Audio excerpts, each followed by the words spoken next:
besoin de toi.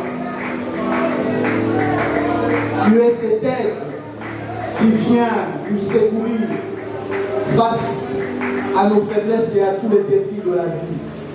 Ce matin, nous avons besoin de toi. Merci d'être au milieu de nous. Merci de répandre ton onction parmi nous. Merci Seigneur de nous faire du bien. Merci de consoler, de bénir, de guérir, de toucher une vie ce matin dans le nom puissant de Jésus. Nous voulons nous recommander une fois de plus sous ta grâce. Alors que nous voulons parler, Seigneur, de ta part, ta parole est élevée, elle est très haute, elle est profonde. Aide-nous, Seigneur, avec le peu que nous connaissons, que nous puissions transmettre les vérités que contiennent ta parole dans le nom puissant de Jésus. Merci pour ta présence, merci de nous faire du bien, et merci parce que tu prends la place, ton autorité, Seigneur, s'installe en ces lieux. Jésus, nous avons ainsi prié et tous ensemble nous disons Amen. Est-ce que tu peux bien acclamer le Seigneur? Oh, acclame bien, acclame bien. Aujourd'hui, c'est un jour exceptionnel parce que nous sommes venus à la rencontre de notre Dieu. Gloire au Seigneur. Nous bénissons notre Dieu pour l'opportunité et la grâce qu'il accepte encore de nous accorder ce matin pour que nous puissions parler de sa part. Nous voulons également remercier le pasteur qui, une fois de plus, nous a associés à ces ministères de la prédication. Que Dieu puisse énormément le bénir et merci aussi à vous pour votre présence.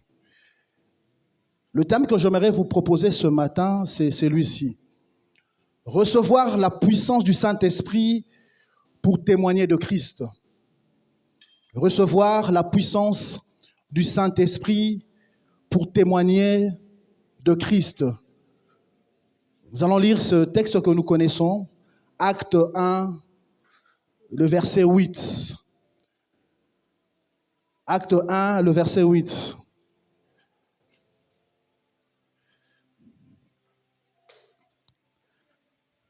Est-ce que nous sommes là? Nous pouvons faire la lecture?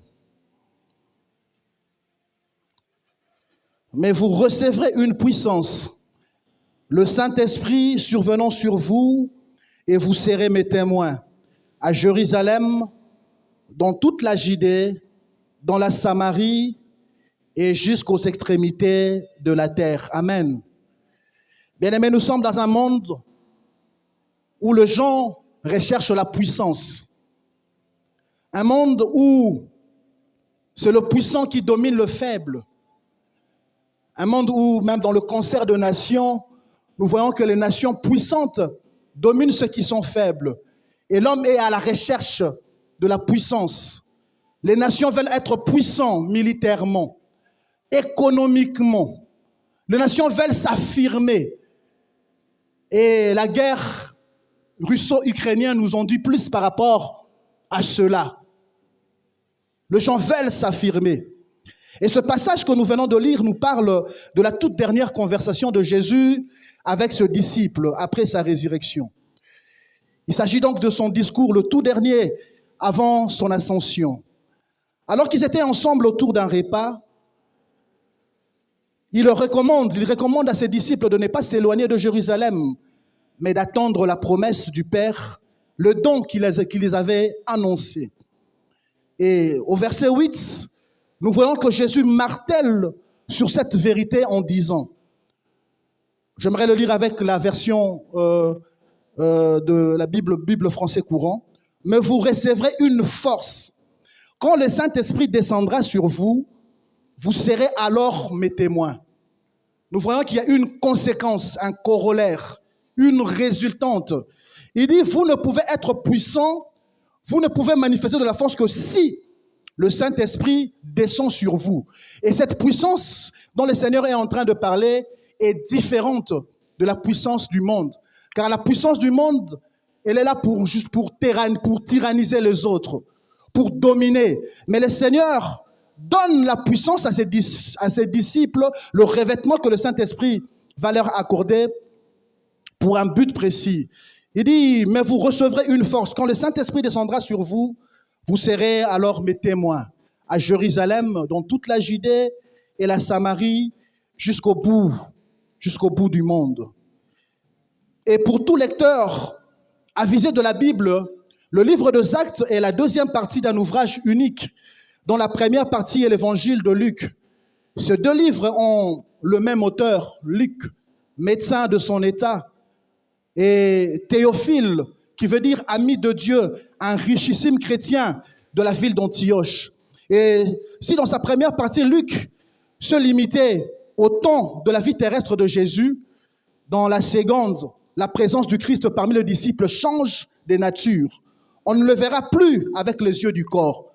C'est le temps de l'Église. Jésus reste présent parmi son esprit qui anime le disciple. Et mes frères, ce récit est un récit plein de vie, plein de réveil.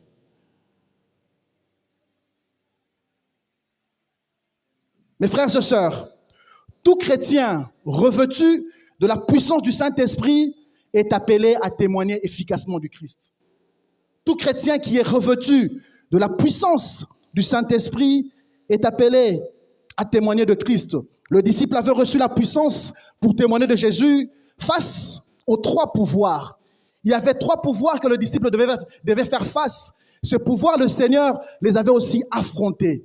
Il devait premièrement affronter le pouvoir religieux juif. Deuxièmement, il devait affronter le pouvoir politique romain. Et troisièmement, il devait affronter le pouvoir satanique. Et le Seigneur, connaissant ces choses, il leur a dit, la mission ne peut être possible que si vous êtes revêtus de la puissance du Saint-Esprit. Voyons maintenant le premier pouvoir, le pouvoir religieux juif. Mes frères et sœurs, c'était un pouvoir dangereux, une machine destructrice qui s'opposait à la foi chrétienne. Et ce pouvoir était composé de pharisiens qui veut dire séparés. Ils étaient membres d'une secte juive séparée de la masse, sur le principe d'une vie de sainteté supérieure, de dévotion à Dieu par de jeûnes et de louanges et de prières et de la connaissance de la loi. Ce mouvement a vu le jour 2 siècles avant Jésus. C'est pendant la période intertestamentaire, la période où il n'y avait plus de manifestation du Saint-Esprit que ce mouvement a vu le jour. Et les pharisiens s'attachaient à une forme de piété extérieure plutôt qu'à la réalité spirituelle. Ils étaient donc de légalistes, de formalistes, des orgueilleux. Et Jésus s'est opposé à eux parce qu'ils annihilaient le commandement de Dieu au profit de leur tradition et par leur hypocrisie. Lorsque vous lisez Matthieu 15, 1 à 9, nous voyons comment est-ce que ces pharisiens et les sadducéens sont venus auprès de Jésus pour lui dire « Pourquoi tes disciples mangent-ils sans avoir lavé les mains ?» Jésus leur a dit clairement que vous êtes des hypocrites parce que vous annulez la loi de Dieu au profit de votre tradition. Et nous voyons que tout au long du ministère de Jésus, ce mouvement, qui est un mouvement rigide, était en opposition avec le Christ. Et le Seigneur les a qualifiés de tout le nom, des hypocrites, de sépulcres blanchis, de tombeaux qui sont peints en blanc. Mais lorsque vous regardez à l'intérieur, c'est la rapine et la moisissure. Le deuxième mouvement, c'est le mouvement de Sadducéens, qui faisait aussi partie de ce pouvoir religieux juif. Ils étaient le membre de cette secte qui ne croyait pas à la résurrection, ni à l'existence des anges et des esprits. Ils étaient issus d'une secte politique qui favorisait l'hellénisation du judaïsme. Ils étaient plus penchés du côté grec, en prenant les avantages de la vie et de la culture grecque. Les Sadducéens et les pharisiens s'opposaient fortement à Jésus, puis aux chrétiens.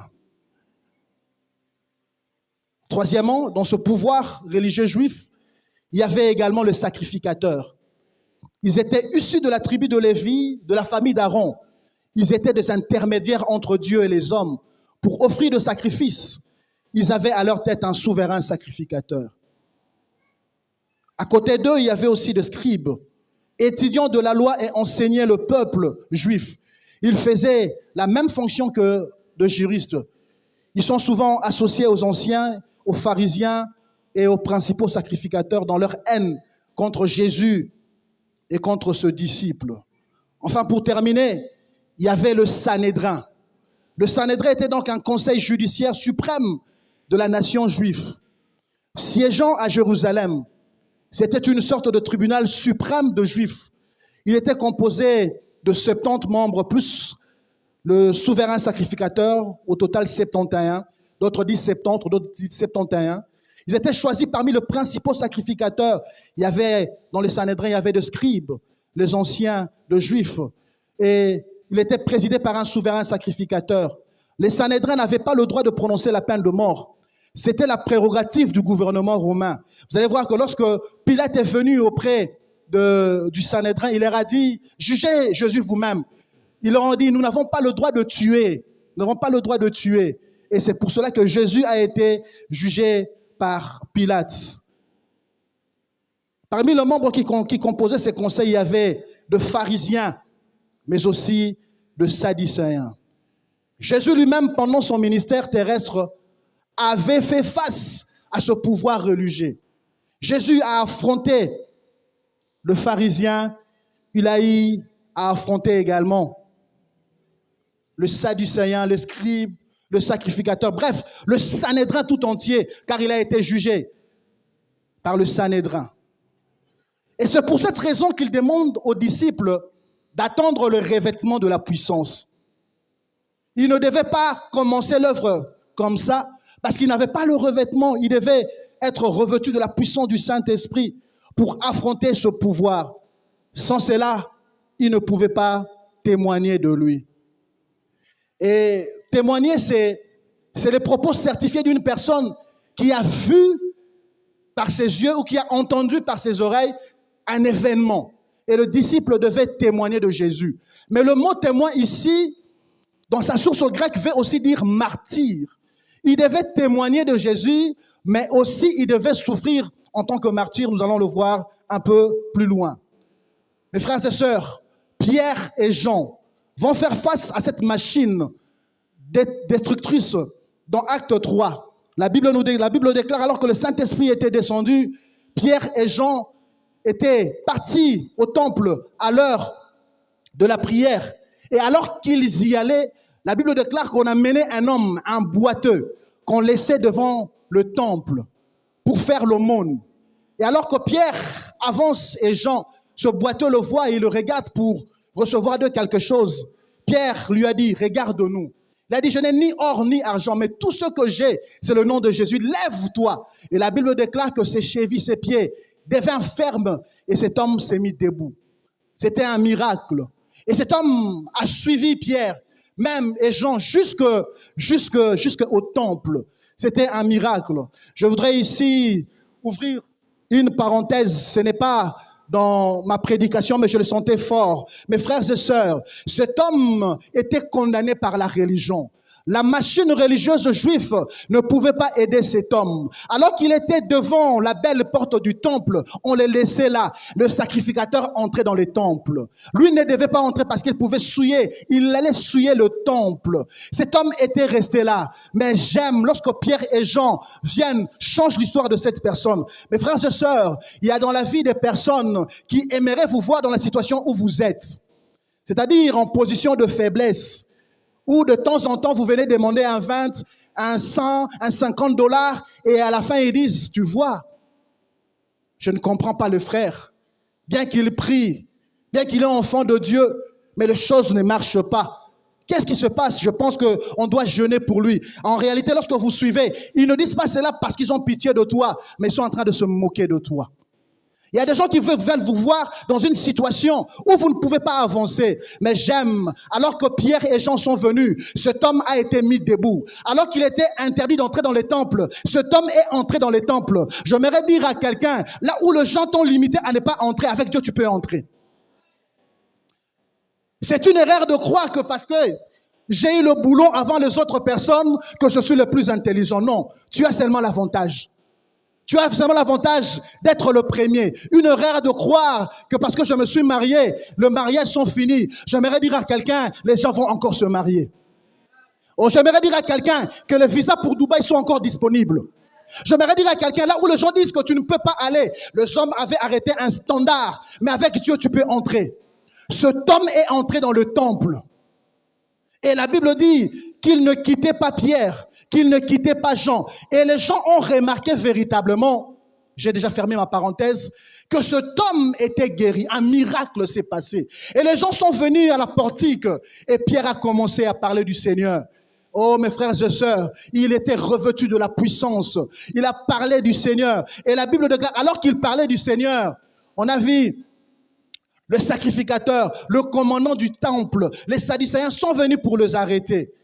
Ils arrêtent Pierre et Jean, il était nuit, ils ont dormi dans la prison. Et le matin, ils viennent maintenant rendre compte au Sanhédrin. Lisez avec moi Acte 4.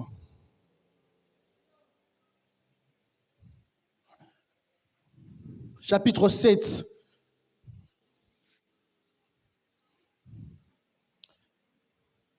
Ils furent placés au milieu de Pierre et Jean. Ils sont dans les Sanhédrins. Et leur demandèrent, par quel pouvoir, au nom de qui avez-vous fait cela? Alors Pierre, rempli du Saint-Esprit, j'aime cela, leur dit, chef du peuple et ancien d'Israël, puisque nous sommes interrogés aujourd'hui sur un bienfait accordé à un homme malade, afin que nous disions comment il a été guéri. Sachez-les tous, et que tout le peuple d'Israël le sache. C'est par le nom de Jésus-Christ de Nazareth que vous avez crucifié et que Dieu a ressuscité de mort. C'est par lui que cet homme se présente en pleine santé devant vous. Jésus est la pierre rejetée par vous qui bâtissez et qui est devenue la principale de l'angle.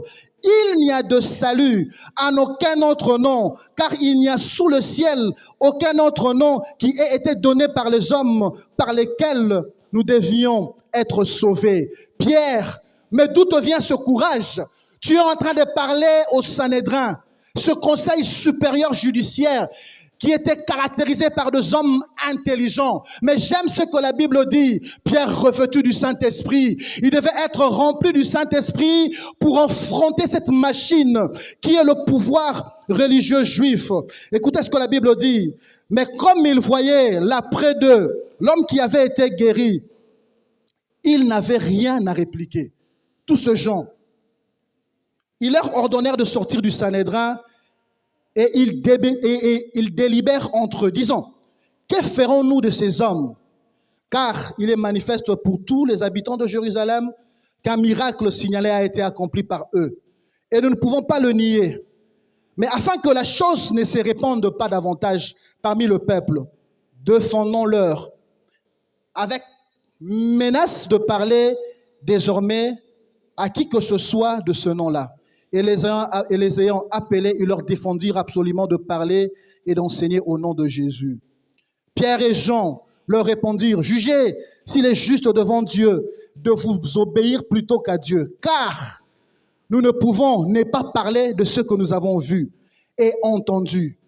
Ils leur firent de nouvelles menaces et les relâchèrent, ne sachant comment le punir à cause du peuple, parce que tous glorifiaient Dieu de ce qui était arrivé, car l'homme qui avait été l'objet de cette guérison miraculeuse était âgé de plus de 40 ans. C'était une évidence, un miracle s'est passé. Pierre a dit, comment ne pouvons-nous pas parler de ce que nous avons vu et de ce que nous avons entendu? Revêtus de la puissance, ils peuvent témoigner de Jésus. J'aimerais dire à quelqu'un, le témoignage du chrétien est efficace si ce témoignage est accompagné par la puissance du Saint-Esprit. Ils avaient plus peur, ils ont affronté le Sanhédrin et ils sont sortis vainqueurs. Les apôtres également ont eu à affronter ce pouvoir. Dans Actes 5, 12 à 16, nous voyons comment est-ce que les apôtres qui prêchaient dans le temple, ils sont arrêtés et sont mis en prison. Et le lendemain, on leur a dit clairement de ne pas parler de la part du Seigneur, de la part de Jésus. Mais j'aime comment est-ce que les apôtres ont répondu par rapport à ce menace-là. Ils ont dit qu'ils vont continuer à parler de la part du Seigneur. parce qu'ils étaient revêtus de la puissance. Mes frères et sœurs, alors que Pierre s'adressait au Sanhédrin, la Bible dit que les gens virent que Pierre, qui n'était qu'un homme qui n'avait pas assez d'instruction, un homme du peuple, mais ils étaient éblouis par son intelligence et par sa sagesse. Et Pierre parle de Christ sans avoir peur de qui que ce soit. Le Saint-Esprit nous donne de l'intelligence. La Bible dit, ta parole est claire, elle donne de l'intelligence aux simples. Pierre, qui autrefois était un homme du peuple, parle avec assurance parce qu'il était rempli du Saint-Esprit. Celui qui avait peur, celui qui avait nié Jésus 3 fois, et même devant une femme, une servante, peut parler devant la machine destructrice. Ce pouvoir religieux, Pierre affronte. Nous voyons également au chapitre 6 et 7 de Actes, Étienne affronte ses pouvoirs. Il est accusé pour blasphème. Il est traduit devant le Sanhédrin et lapidé par le juif. Comme je l'ai dit, le mot témoin veut aussi dire martyr. Et Étienne est le premier martyr à mourir.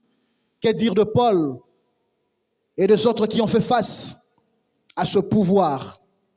Bref, le disciple était rempli de la puissance du Saint-Esprit pour affronter le pouvoir religieux juif. Nous aussi, à l'instar de disciples, nous sommes remplis du Saint-Esprit pour faire face à la mauvaise religion qui tend à écarter les gens de la voie du salut. Nous devons faire face à tout ce qui se dit dans notre pays et dans notre ville, une fausse religion qui vient pour écarter. Et nous sommes en train de faire face à la montée de plusieurs sectes, des églises de noirs qui pullulent dans nos quartiers et qui menacent la survie du vrai christianisme. Ces adeptes sont rigides. Lorsque vous parlez avec eux, vous sentez que ce sont des gens qui sont méticulés par rapport à leurs croyances. Des hommes endoctrinés. Et pour cela, mes frères, nous devons être revêtus de la puissance pour dire que Jésus est Seigneur, que Jésus est le roi, qu'en dehors de Jésus, il n'y a point de salut. Des hommes et des femmes capables de témoigner par rapport à la fausse religion. Nous devons nous opposer contre des doctrines pernicieuses et qui soufflent même dans l'Église. Et maintenant, nous avons des enseignements ésotériques qui nient la puissance de la croix, qui nient les salis par la grâce. Il faut ajouter à la grâce autre chose. Les gens sont en train de nous parler, il y a une différence entre être chrétien et être spirituel. Lorsqu'on est spirituel, on est dans les rites, on est dans les invocations. C'est pour cela, de temps en temps, les gens commencent à faire appel à du sel, à de l'huile, à du feu pour guérir. J'aimerais dire à quelqu'un, il n'y a qu'un seul nom qui guérit, c'est le nom de Jésus. Des enseignements ésotériques où on nous ramène à l'eau pour dire qu'à l'eau, il y a une puissance. Il y a des esprits qui sont là-bas. Lorsque Christ avait demandé la pierre, l'argent pour donner, l'impôt à César, la pierre était de l'eau. Donc nous pouvons aussi invoquer le Dieu des eaux pour avoir la richesse. J'aimerais dire à quelqu'un que c'est de l'occultisme. Nous n'avons que le nom de Jésus et nous devons nous lever pour dire que Christ est suffisant. Sa parole est puissante. Elle est capable de sauver. Et pour cela, mes frères, nous devons être armés du Saint-Esprit. Que la puissance de Dieu soit au milieu de nous. Nous devons nous opposer contre toute théorie qui remet en cause la parole de Dieu. Cette religion, cette philosophie de Big Bang qui dit que l'homme n'est pas l'objet de la création, que l'homme est le produit de l'évolution, que l'homme a commencé lorsqu'il y a eu le Bing et le Bang. Mais j'aimerais vous dire, au commencement, il y avait le Bing et le Bang, mais les Bing et les Bang sont venus où? Parce que lorsque nous réfléchissons, nous revenons toujours à la source première qui est l'Éternel, qui est Yahweh. Nous devons nous opposer, c'est le rôle de tout chrétien, de parler avec puissance contre cette religion, un peu comme le juif qui avait ce pouvoir religieux. Nous ne sommes plus à l'époque de juifs, mais il y a cette religion qui commence à naître et nous devons parler de cela. J'aimerais dire à quelqu'un que tous les moyens sont bons. Oh, tous les moyens sont bons. Tous les moyens sont bons, nous pouvons apporter l'évangile. Oh, j'aime un bien-aimé au milieu de nous. Lui, il évangélise avec sa moto. Là où tu es, tu peux évangéliser. Au bureau, ton patron qui est bouddhiste, tu peux l'évangéliser. À l'école et partout ailleurs. J'aimerais dire que tous les moyens sont mis à notre disposition pour évangéliser et parler de la vraie religion qui est le christianisme. Qui est le christianisme revêtu de la puissance. Bref, mes frères, nous avons été revêtus de la puissance du Saint-Esprit pour faire face à toutes ces fausses religions. Partout où nous sommes appelés à témoigner de Christ. De manière pratique, même au boulot. Tu n'as pas besoin simplement de dire que je suis chrétien. Mais vous savez, lorsqu'un chrétien entre quelque part, mes frères et sœurs, il y a une lumière qui vient. Je vous dis la vérité. Les gens remarquent qu'il est différent. Même par ta manière de travailler, ta manière de faire les choses. Ils disent que ce n'est pas possible. Et lorsqu'ils viennent auprès de toi pour dire quel est ton secret, c'est à ce moment que tu dois bombarder l'évangile. Frères et sœurs, nous avons tous les moyens. Les cartouches sont à notre position pour parler de Jésus.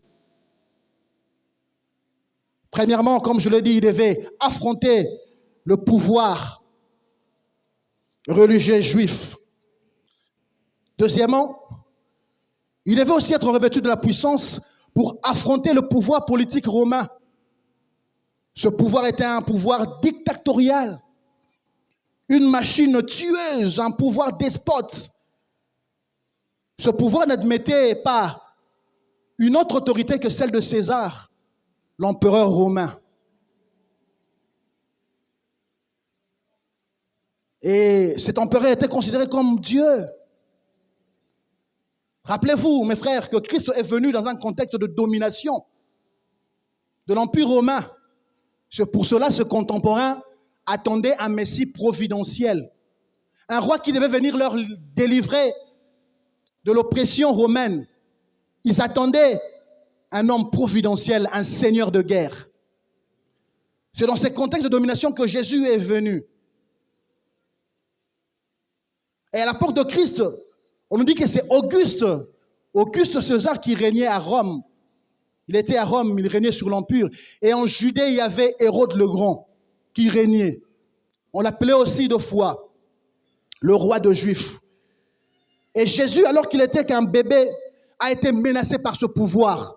Hérode, qui ne pouvait admettre aucun autre roi qui venait de naître, va donc chercher à ce qu'on puisse l'amener Jésus pour qu'il le tue. Et averti, on a dit que les parents de Jésus, avertis divinement par un ange, sont allés en Égypte. Et Hérode va tuer tous les enfants qui étaient nés à la même époque que Jésus. Alors que Jésus est encore enfant, il fait face à ce pouvoir despote qui ne parlait que de César.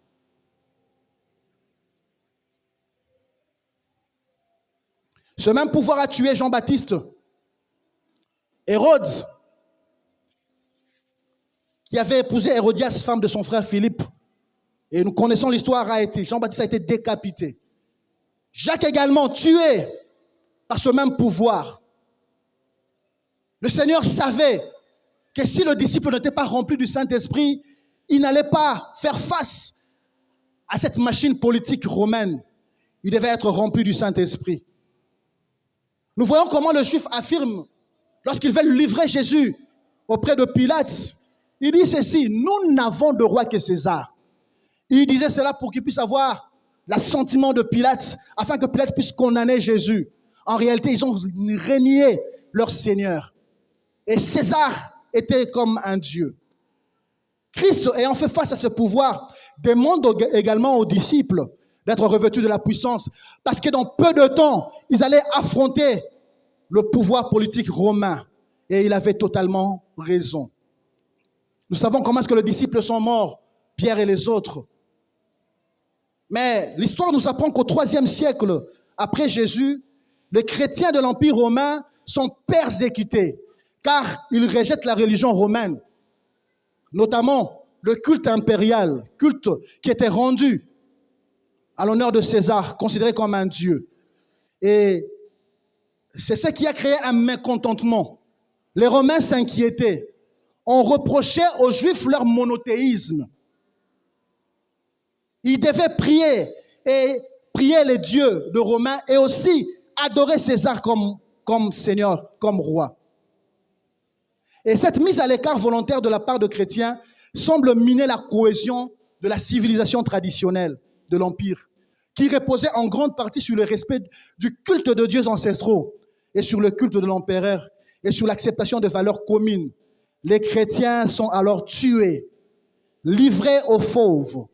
Mais ils ont gardé leur témoignage et ont accepté de mourir pour Christ. Certains historiens disent, alors qu'ils étaient jetés aux fauves, les chrétiens qui étaient devenus un objet de raillerie chez le juif, d'autres lorsqu'ils mouraient, ils étaient en train de louer le Seigneur. D'autres lorsqu'ils mouraient, ils étaient en train d'adorer Dieu. Ils mouraient, mais ils étaient contents. Frères et sœurs, ce n'est pas normal. Alors que la mort est là, tout le monde a peur de la mort. Mais ces gens étaient revêtus de la puissance de Dieu. J'aimerais dire à quelqu'un, tu es chrétien, mais de temps en temps, tu souffriras le martyre. Le martyre à cause de ta foi. Parce que tu es entré dans un cercle où on fait seulement comme ça. Mais lorsque toi, tu viens et que tu bloques l'engrenage, tu risques d'être même empoisonné. Tu risques même d'être ta vie. Mais lorsque nous sommes revêtus de la puissance de Dieu, nous sommes capables de témoigner de Christ partout. Alors qu'ils étaient comme de martyrs, ils louaient le Seigneur. Alors qu'ils étaient l'objet de raillerie de la part de Romains, ils étaient là en train de louer le Seigneur. Et l'auteur de l'épître aux Hébreux nous dit quelque chose par rapport à cela. Hébreux 11, versets 37 et 38. Eux dont le monde n'était pas digne.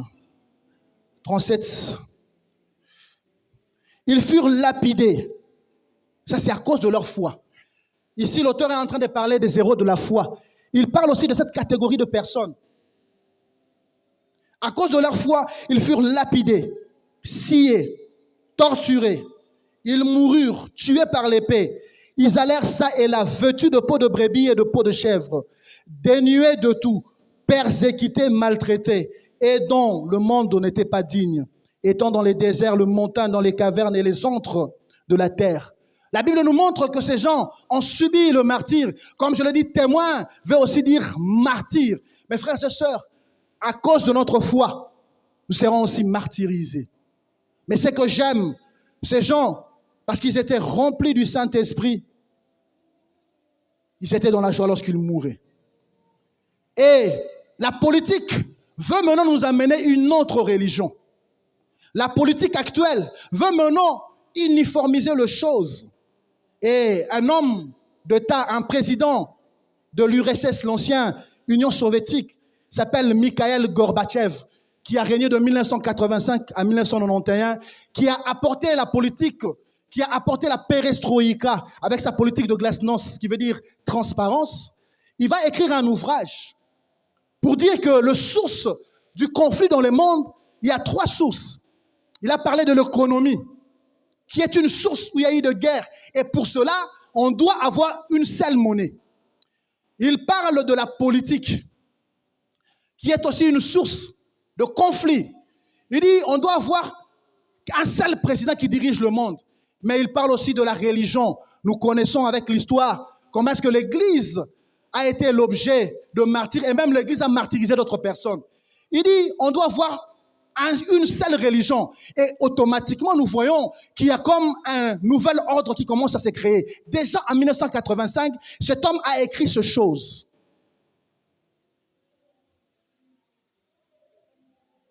Perestroïka qui veut dire reconstruction. Gorbatchev était donc venu pour reconstruire l'URSS avec sa politique de glasnost. Économie, une seule monnaie.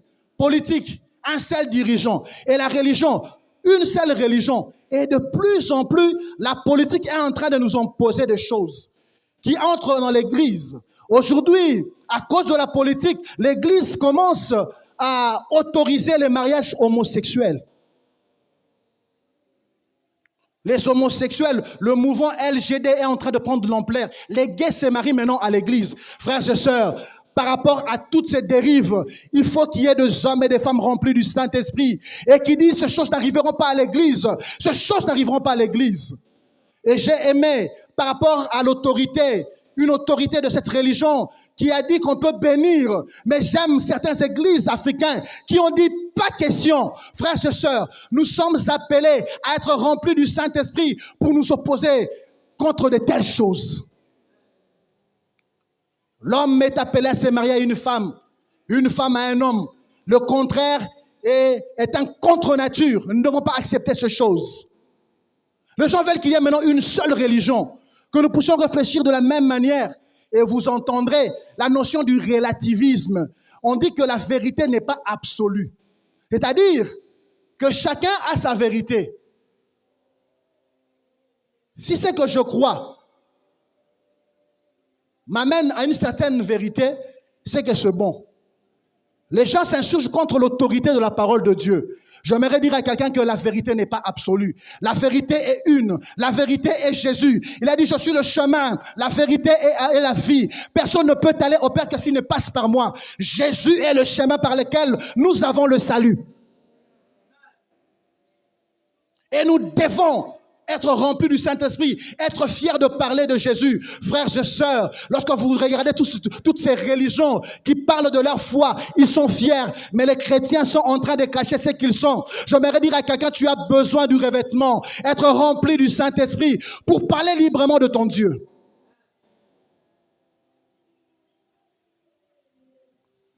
La vérité est relative. Mais nous savons que la vérité, c'est Christ. Christ est la vérité. Et le disciple devait faire face à cela. Nous également, nous devons faire face à cela. La politique va nous imposer des choses, mes frères. La politique voudra à ce que l'Église puisse aller contre ce que Dieu a prévu. Mais il est de notre responsabilité de pouvoir dire non par rapport à cela.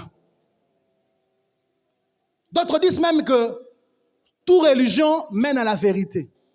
Peu importe ce que tu fais, toute religion mène à la vérité. Et mes frères, l'idée c'est que ces gens vont laisser que les gens puissent être dans le libéralisme. Nous avons un Dieu qui nous a créés et qui nous a créés à son image. Et nous sommes appelés à croire en lui. La vérité et la vérité, ce n'est que Jésus. Ce n'est que Jésus, pas un autre. Enfin, le troisième pouvoir. Le disciple devait recevoir l'Esprit aussi pour faire face au pouvoir satanique. Christ a affronté ce pouvoir.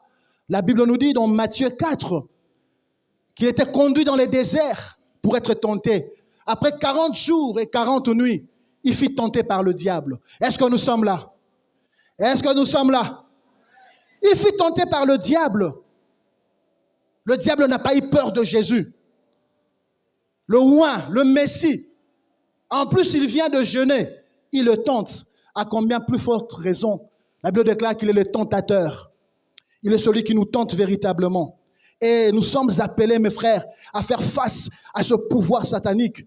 Et la Bible nous parle, alors que l'Église a commencé à Jérusalem, alors qu'il y avait la persécution et que l'Église avait commencé à Jérusalem, Philippe va aller à Samarie. Et de choses extraordinaires se passent. Les malades sont guéris, le boiteux marche. De telle manière qu'à Samarie, il y avait un homme qu'on appelait Simon, le magicien, qui s'est donné pour un personnage très important. On disait qu'il avait une puissance. Mais lorsqu'ils ont vu la puissance que Philippe a amenée, ils ont dit, cette puissance, c'est la grande puissance. C'est la grande puissance. J'aimerais dire à quelqu'un, lorsque nous sommes revêtus de la puissance du Saint-Esprit, alors le monde de ténèbres est mal à l'aise. Philippe a affronté ce pouvoir. Et même Paul, alors qu'il était à Éphèse, acte 18 si je ne me trompe, la Bible déclare que Paul a propagé l'évangile pendant 3 ans. Et alors que l'évangile était propagé, les gens ont commencé à quitter le temple de la déesse Diane, Artémis, pour venir rejoindre le camp de chrétiens. Et j'aime ce que la Bible est en train de dire, qu'il y avait des gens qui pratiquaient la magie, qui pratiquaient la sorcellerie, qui sont venus avec des livres magiques. Ils ont donné cela aux disciples et les disciples les ont brûlés. Paul a fait face à cela. Il a fait face à cette femme qui avait l'esprit de Python. Il a fait face à toutes ces choses. Nous également, mes frères, nous devons faire face à ce pouvoir satanique qui est au milieu de nous. Comme je l'avais dit le dimanche passé, que nous avons le mandat, nous avons le pouvoir. Toi qui es là, tu ne le sais pas peut-être, mais tu as reçu l'onction pour t'insurger contre toutes ces puissances démoniaques et sataniques. Je dis qu'aucun sorcier de ta famille ne pourra faire du mal si l'Éternel ne le permet, parce que tu es revêtu de la puissance de Dieu. Nous devons être revêtus de cette puissance pour montrer que nous avons une puissance plus supérieure qui est celle de Jésus-Christ. Oh, trop souvent nous avons peur, mes frères, parce que c'est le sorcier de la famille, parce que c'est celui qui tient le pungu de la famille. Mes frères et sœurs, je suis en colère, une colère sainte. Je suis en colère parce qu'il y a des gens qui osent s'élever, parce qu'ils ont une certaine autorité et menacer les familles des enfants de Dieu. Frères et sœurs, il faut que ça s'arrête.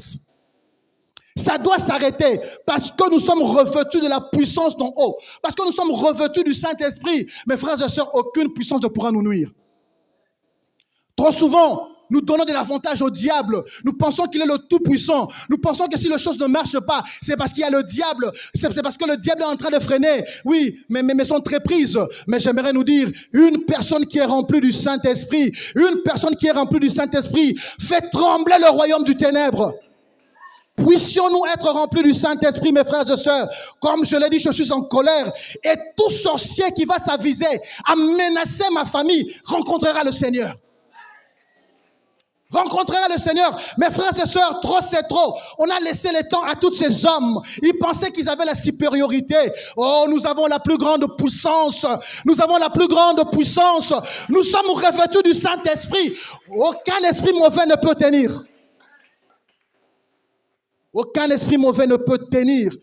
Il devait être rempli du Saint-Esprit pour affronter ce pouvoir satanique, ce pouvoir démoniaque. Et nous également, nous sommes revêtus de cette puissance pour affronter. Frères et sœurs, la puissance que le Saint-Esprit nous donne, c'est pour témoigner de Christ. La puissance que l'Esprit nous donne, c'est pour que nous puissions être efficaces par rapport à l'œuvre de Dieu. Par rapport à ce verset, je y ai relevé 3 pouvoirs. Vous pouvez également dire pourquoi, donner d'autres raisons pour lesquelles le disciple devait recevoir la puissance. Mais toujours est-il que le disciple devait affronter le pouvoir religieux juif. Le disciple devait affronter le pouvoir politique romain. Il devait également affronter le pouvoir satanique. Ce matin, y a-t-il quelqu'un qui veut dire « j'ai besoin, une fois de plus, de la puissance du Saint-Esprit ». Le Saint-Esprit est Dieu, la 3e personne de la Trinité. Peut-être aussi que tu es là. Tu as besoin de ce revêtement, mais tu n'as jamais donné ta vie à Christ. J'aimerais dire à quelqu'un que le revêtement est un privilège pour ceux qui ont accepté Christ. Et c'est pour cela, dans ta vie, tu vois comme si rien ne marchait. Veux-tu aussi dire, Seigneur, je veux t'accepter? Car si tu l'acceptes, il est possible qu'il puisse te revêtir maintenant. Y a-t-il des hommes et des femmes qui veulent dire, Seigneur, je vais être efficace et témoigner de toi, être rempli du Saint-Esprit? Si vous êtes là ce matin, ensemble nous allons nous lever pour la prière.